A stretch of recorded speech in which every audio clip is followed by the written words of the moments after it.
एकरे के कहल जाले ना कि देश के लूटे नेता आ बाप के लूटे बेटा। Hello friend, good morning. कैसन बनी रहुआ लोग? उम्मीद हो कि रहुआ लोग बहुत ही बढ़िया हो। फ्रेंड, आज हमरा फेसबुक पे एगो बहुत ही अजीब बात पता चलल खा।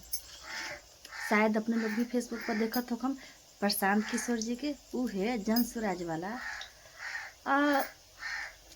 उनकर ई दावा बा और ई काहे के बा तात्पर्य उनकर ई बाटे कि यदि अच्छा रुक जाते का सब्जिया देख लियो तो का न हम लोग गृहिणी बानी सा हमने के घर के साथे साथे बाहरों देखे के पड़ले का इहो सोच ले सके ना कि घरों बिगड़े ना बाहरों बिगड़े। ऐसे दोनों तरीका देखे के पड़ले तो ऐसे बुरा नहीं माना हम लोग। काहे कि गृहिणी बाटे न तो घर भी चला सकता बाहर भी चला सकताटे और वो लोग तो खाली बाहरे में हार जाइले। बाहर जो मर्दाना सा रहले के न वो खाना बना के खा के तो कंपनी में जाले काम करे। एला हम बुरा नहीं कहत, बुरा मत मानम लोग। तो भैया प्रशांत किशोर जी के ये कहना बा कि अगर उ मुख्यमंत्री हो जाता रे तो उनकर शराब जौन बंदी भेल बाटे, हमने के नीतीश कुमार जौन शराब बंदी कैले बारन उ प्रशांत किशोर जी एकदम फ्री कर देत बा। बताव का सही हव? वैसे भी नीतीश कुमार अगर बंद कैले बारन तो लोग कहले कि बंद होइए गल बाटे फिर भी शराब मिलल के। तो एगो बात बताव लोग, शराब मिलल के तो का नीतीश कुमार घर घर घूम के शराब नानू बंद कर सकतरन? ई हमरो रउओ कर्तव्य बाटे सब देख रेख करे के। हर कामवा अगर सरकारे करे तो भाई पब्लिक का करे? कुछ पब्लिक के भी अपन जिम्मेदारी निभावे के चाहिए।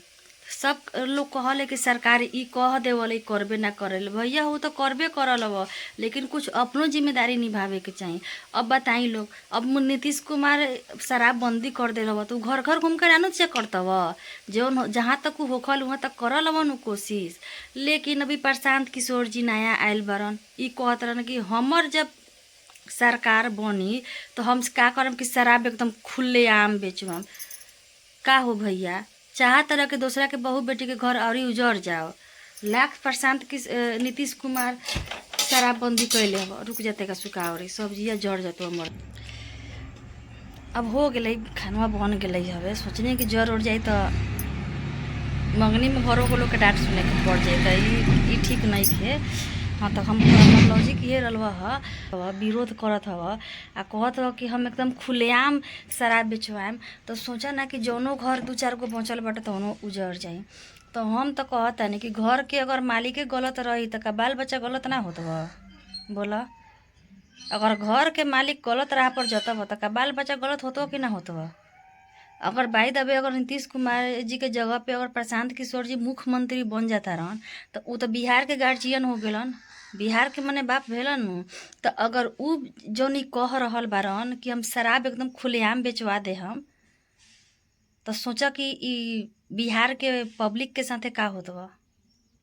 शराब पी लेत बा आ केनहू ठोकर मारत रहत बा, केनहू केकरो के ठोकत रहत बा। केहू कर दी ई का हमनी के देश केहू के बाप के गुलाम ह कि हमनी के केहू के बात मान के चलम?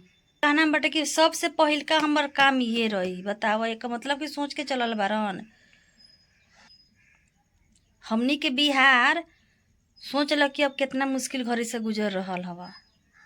वैसन वैसन नेता सा अगर हो जतव नु तो सोच लगे का होत बा।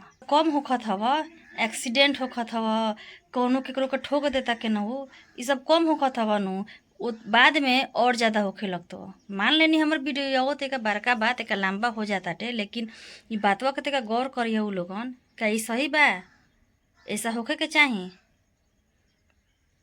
अगर ऐसा होखे के चाही तो हम तो कम प्रशांत किशोर जी से कि सबसे पहले ना उनका घर में अगर बहू बेटी हुई ना तो ओकर मांग के धो दे उ लोग, फिर दूसरा के बहू बेटी के साथ जे हो स्तन देखल जाई।